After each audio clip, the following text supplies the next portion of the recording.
Back to you guys. All right, we just got all up in Chazz's business.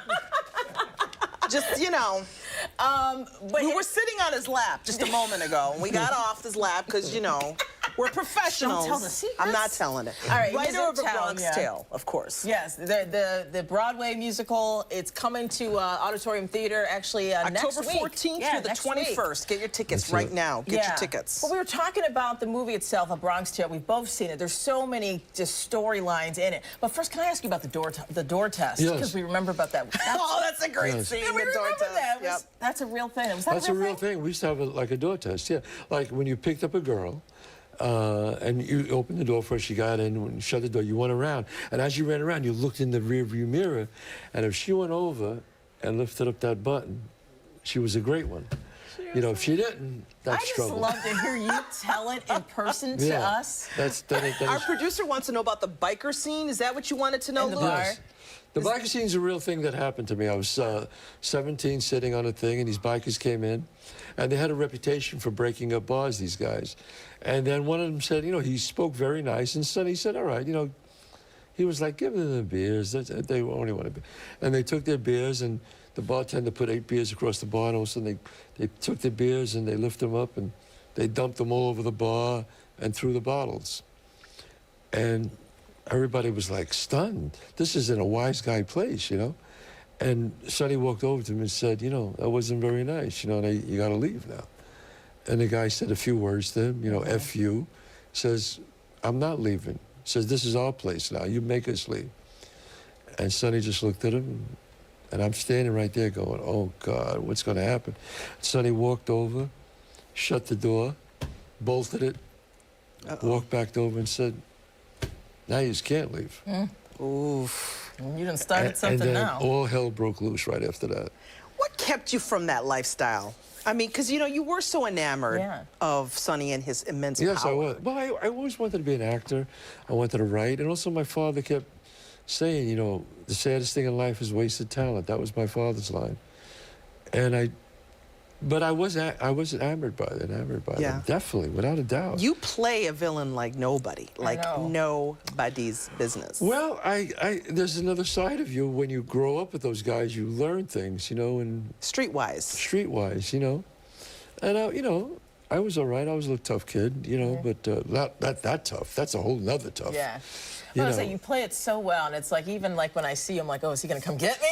But you've got another soft side to you, it seems. Yeah. Talk about your relationship with Janie. You said it mirrored your relationships, your interracial relationships growing up. Yeah.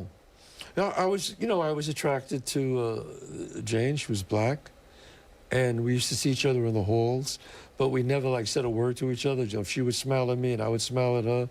Our eyes would meet, you know, but. Because it didn't happen in the 60s, though, right? That kind of, it wasn't encouraged. It wasn't encouraged. This is 1968. Yeah. So then finally one day, you know, I just saw her alone, and I said, I'm going to talk to her. I don't care what anybody says, you know. And we started talking, and we said, oh, yeah, we'll meet here, you know. And we started, like, dating on the side, you know. I was attracted to her very much, you know. I thought she was beautiful. You didn't see her as a black girl. You saw her as a girl that you thought you were attracted to. Yeah. Love is love, right? Yeah. Yeah, when you feel that thing, you know, you feel that thing, you know. And you took, you know, heat from both sides. Maybe she have siblings, like a brother and her family too. That she had a brother, yeah. So when you're attracted to somebody, you're attracted to somebody. You chose to keep that in the storyline, right? Yeah, the studio wanted to take it out. Not because of anything political, just because they wanted to stay on the story. They thought it took the movie in another direction. And I said, no, that's what makes the movie special. So I refused, and I left it in.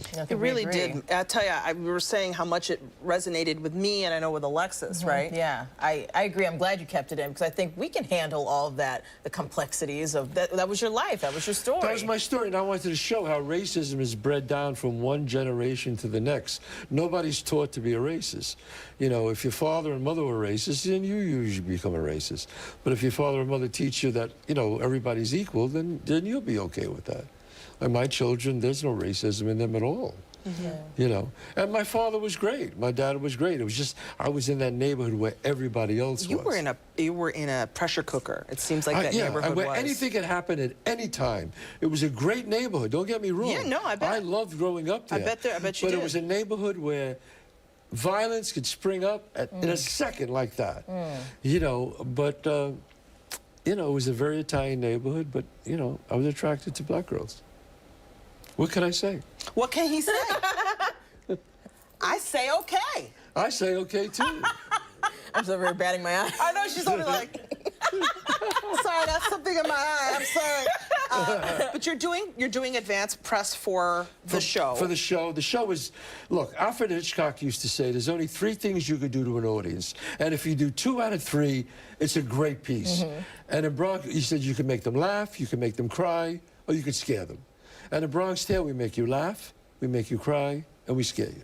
We do all 3. I'm going to admit, how much time we got? Luke, how much time? I'm going to admit, Let's keep going. When we first met you, you have an imposing presence because we know you as the bad guy, right? Yes. Alexis and I admitted you were a little intimidated by you. But what I need you to do is I need you to move over because Alexis and I are going to sit on that couch with you and we're going to kiss you. I'm down. Let's go. Come on, let's go. Come on. I got drafted for Come on. this. Yes, you did get drafted for the Kiss Olympics, and I'm in because I'm all All right, about. let's squeeze in here. Look at. Go see We're a all Bronx family Tale. now. Go see a Bronx Tale. Chazz wants you to see it. Yes. What can he say? Oh my God, this is happening. What can I He say? say? Look at this. You got an arm. You got 2 armfuls here I got 2 of off. lovely ladies who love them some Chazz. I have to say, Wait, I'm impressed. Is your wife here? Wait a minute. No, I she's forgot not about here, her. no. Okay. Okay. Don't be upset. She's, it's all good. Don't worry, she's cool. It's all good. Hi, wifey. Go see We'll a take good Bronx care Tale. of them. But yes, check out tickets. We'll have everything on foxrochester.com for you. You don't want to miss it. October Such a nice 14th guy. through the 21st. Don't miss it, downtown. It's a great show. It's a great show. What can he say? What can he say?